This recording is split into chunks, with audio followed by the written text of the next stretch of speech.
こんにちは、木之内です。今回の間取り添削は、猫パパさんからご応募いただいた作品です。何件も大手ハウスメーカーに図面を描いてもらったけど、ピンとくるものはなかったそうで、それならばと自分で間取りを描き始めたそうです。常識にとらわれない挑戦的な案です。概要については、建築場所は埼玉県です。ご応募いただいたのは猫パパさん、70代の方です。家族構成は70代のご夫妻と30代のお嬢さん。駐車台数は普通車2台。用途地域は第一種住居地域で、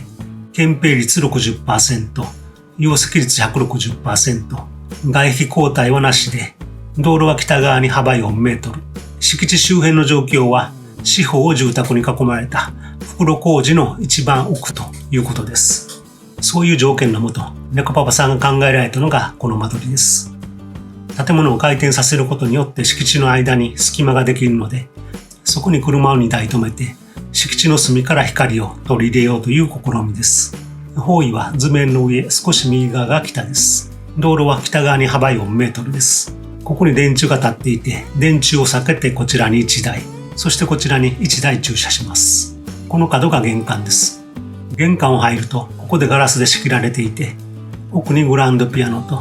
さらにその奥に庭が見えます。このホールにグランドピアノとアップライトピアノを置いて、奥がご夫妻の寝室とお嬢さんの部屋です。寝室の奥に書斎とテラスがあります。お嬢さんの部屋にはシャワールームと洗濯機、ウォークインクローゼットがあります。玄関を入ってすぐのところに手洗い機とトイレがあって、この階段で2階へ上がります。2階が LDK で、リビング、ダイニング、キッチンと並んでいます。猫パパさんですから、当然猫を飼っておられて、ここが猫のスペースで、奥に手洗いとトイレです。このテラスは1階のテラスだと思われます。それにキッチンの近くに洗面とお風呂があります。この辺が入り口でしょうか。そして2階にはもう一部屋、ゲストルームがあります。猫パパさんから間取りに関するご要望や悩みなどをこのように書いていただきました。読みますので、間取り図を見ながら聞いてください。1階について、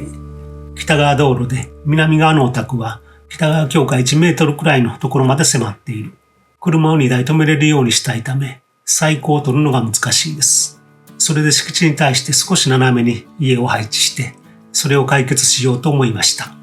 玄関を入って正面の壁はガラスとし、その先のグランドピアノ、そしてさらにその先の木の緑が見えることを狙っています。その横にアップライトのピアノを配置。玄関ホールから入った正面に手洗い、階段下にトイレ、奥に2部屋、夫婦の寝室と娘の部屋。夫婦の寝室はドアを開けた正面の窓を設け、その先のテラスと緑が視線に入るようにしています。その横はテラスを眺める書斎です。2人分のウォークインクローゼット。娘はスポーツをしていて洗濯が多いので、自分用の洗濯機を希望。その横はユニットシャワーです。2階について、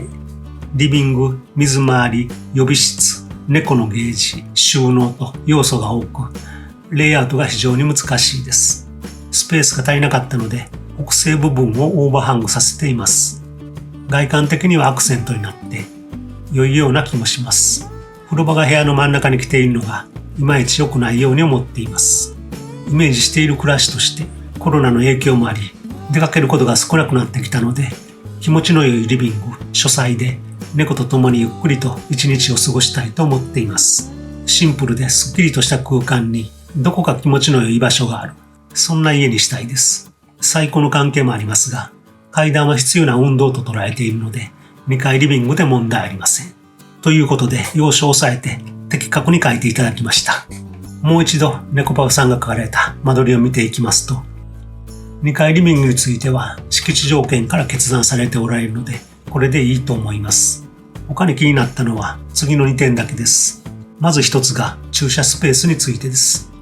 袋小路の一番奥ということですので、道路とほぼ平行に止めたこの車は前進して出ていくことはできません。もう1台の車を1回出してバックしてここで切り返すか、袋小路を数十メートルバックして入ってくることになります。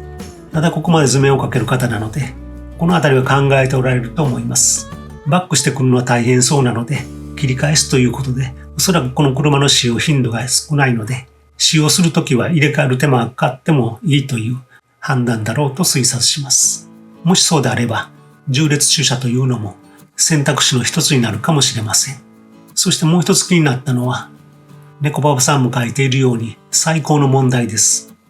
このように回転させることによって敷地の四隅に隙間ができるので、そこをうまく利用して駐車スペースと庭としています。敷地と平行に配置するのと比べると随分広がりが感じられますし、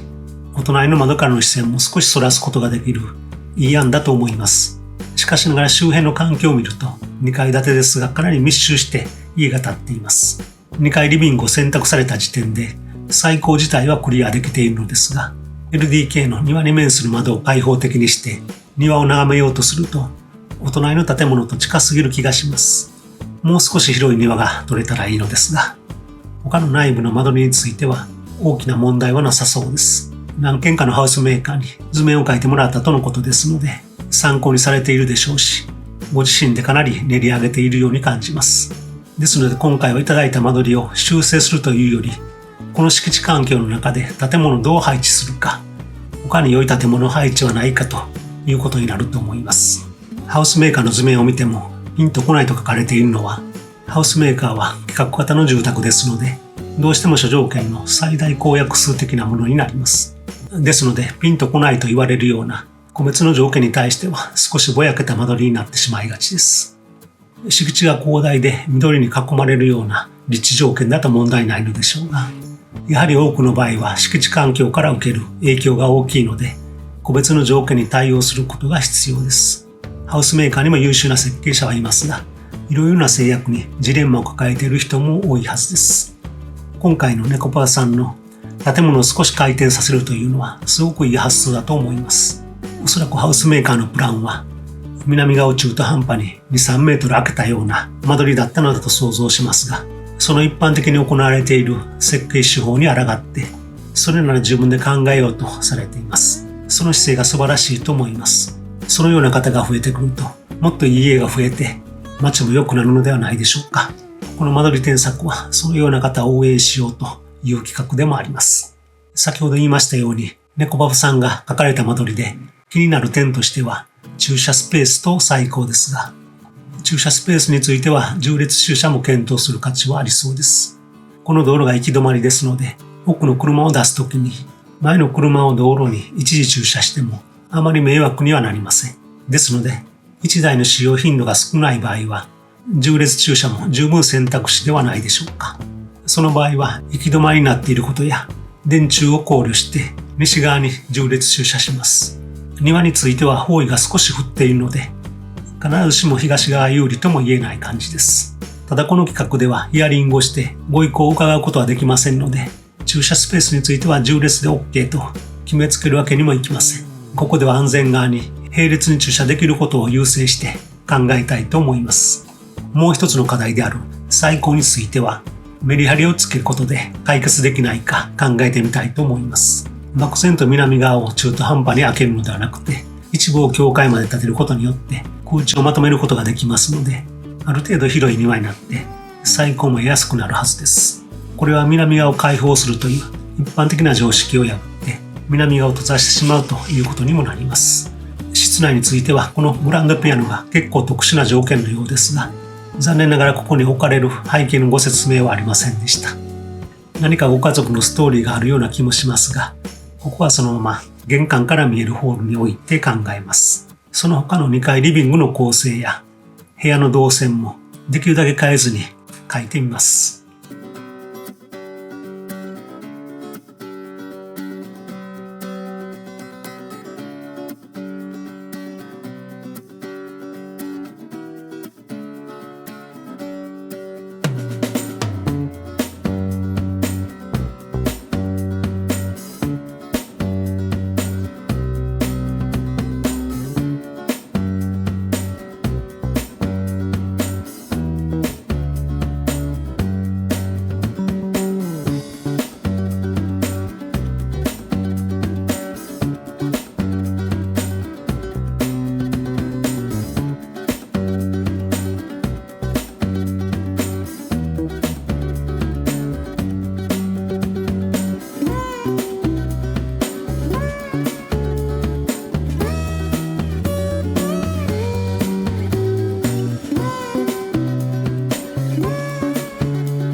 それではできましたので見てください。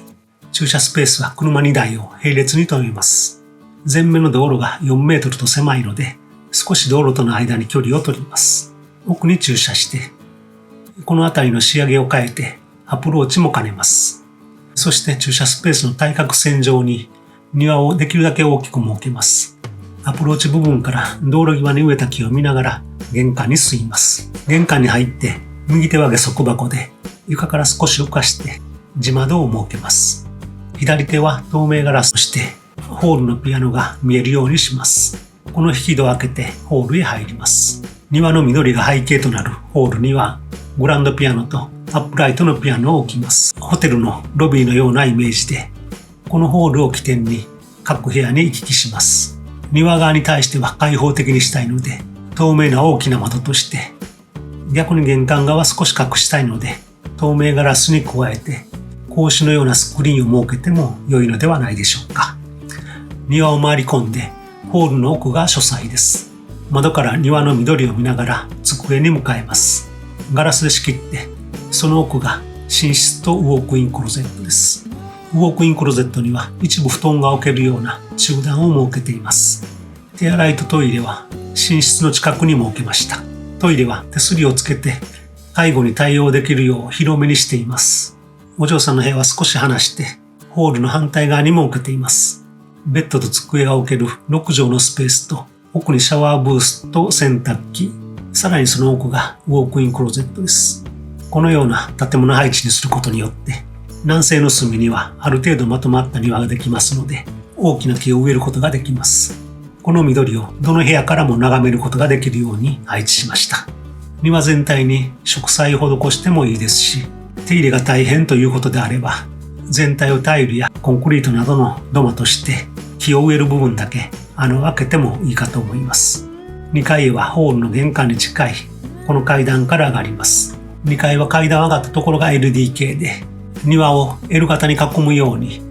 リビングとダイニングを設けています。階段を上がって正面がダイニングで、奥様用だと思うのですが、小さなデスクが書かれていましたので、こちらに設けました。こちらの収納については後ほど説明します。ダイニングの奥に対面型のキッチンと冷蔵庫置き場、キッチンの背面が食器や家電の収納棚です。このキッチンからも庭の緑を見ながら料理ができます。キッチンの奥が水回りです。手前から洗面、洗濯機置き場兼脱衣室、浴室です。こちらに小さいですがバルコニーを設けています。2人分ですから洗濯物も陰干しで良いものはここで干せるのではないでしょうか。水回りをまとめて手洗いとトイレもダイニングからは見えないこの位置に設けています。そしてリビングはこちらで南側の庭を眺めることができる気持ちのいい場所に設けています。テレビとソファーを置いて奥が猫のゲージや収納です。この収納の上の部分に高窓を設けます。2階にはもう一部屋、リビングの奥にゲストルームがあります。この庭に面した位置にデッキテラスを設けるとダイニングからもリビングからも使えてとても使い勝手の良い外部空間になります。このデッキテラスには構造的に建物のこの部分とこの部分をつなげる役割もあります。この南側の壁はない方が少しでも明るくなるのですが、お隣の建物を隠した方がプライバシーが守られている安心感があって中から眺めた時に雰囲気が良くなるので壁としています。さらにデッキテラスは屋根で覆っても良いかと思います。より室内的なデッキテラスにして先端にカウンターを設けて緑を眺めながらお茶を飲むのも気持ちが良いのではないでしょうか。外観はこんな感じです。玄関部分が平屋でその奥が2階建てです。2階の屋根は手前の片流れ屋根の下に奥の片流れ屋根を潜り込ませるようにして収めます。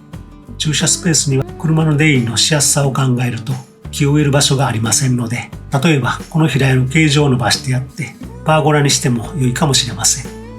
文字通り藤棚でもいいですし、バラのようなものでも良いのではないでしょうか。ちょっとやりすぎのような感じもしますので、これについてはお好みが合えばということにしてください。それから猫パパさんは2階リビングを決断して階段は必要な運動と捉えていると書かれています。その潔さに感心しますし共感もします。しかし万が一階段の上り下りが困難になった時のことも考えておくに越したことはありません。普通に登ることはできても重い荷物を持って階段を上るのが難しくなったということはよく聞きます。この家が対の住みかとなるなら将来エレベーターを設置できるような間取りにしておいた方が良いかもしれません。今回の間取りでは1、2階の収納部分を使ってエレベーターを設けることができるようにと考えました。この部分とこの部分です。こうすると寝室の前からダイニングに上下移動することができます。このような畳1畳分のスペースがあれば設置できるエレベーターがありますので参考にしてください。今回の新築時にエレベーターを設置した方が良いかどうかは判断しかねます。人生100年時代ですのでまだまだ先かもしれませんし必要ないかもしれません。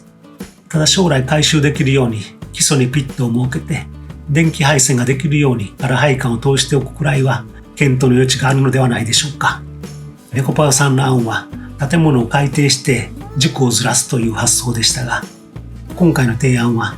建物を真ん中で切って左右にずらすということで同じようなずらす発想です。こういう発想の仕方はすごく大切で、おそらく猫パワさんは間取り図を切り取って上下左右に動かしたり回転させたんだと思います。頭の中で考えているだけよりも手を動かすことによっていい案が格段に出やすくなります。今回のように紙を切って動かしてみたり、簡単なボリュームの模型を作ったり、色鉛筆でゾーンを色分けしたりすると発想の手助けになります。意外と書いている紙を反転させるだけでも目の付けどころが変わりますのでかなり有効です。行き詰まった時にはぜひやってみてください。いわゆる常識を疑ってみることも大切で、今回のように南を閉ざすことで思ってもいなかった可能性が生まれることがあります。今はネット上でいろんな間取りを見つけることができると思いますが、ご自分の敷地にピタッと当てはまることはまずありません。もし当てはまったように見えても、何か敷地や住まい手の条件が少し違うと、猫パパさんが感じているようにピンとこないものになってしまいます。残念ながらハウスメーカーがそうであったように、プロに頼んでもできるとは限りません。そうであれば、なんとか自分で間取りを書いてみてはいかがでしょうか。その際に今回の猫パワさんの発想法はとても役に立つと思います。またこの間取り添削もお役に立てていただければと思います。ぜひ他の回の動画も参考にしてください。今回は以上です。それではまた次の動画でお会いしましょう。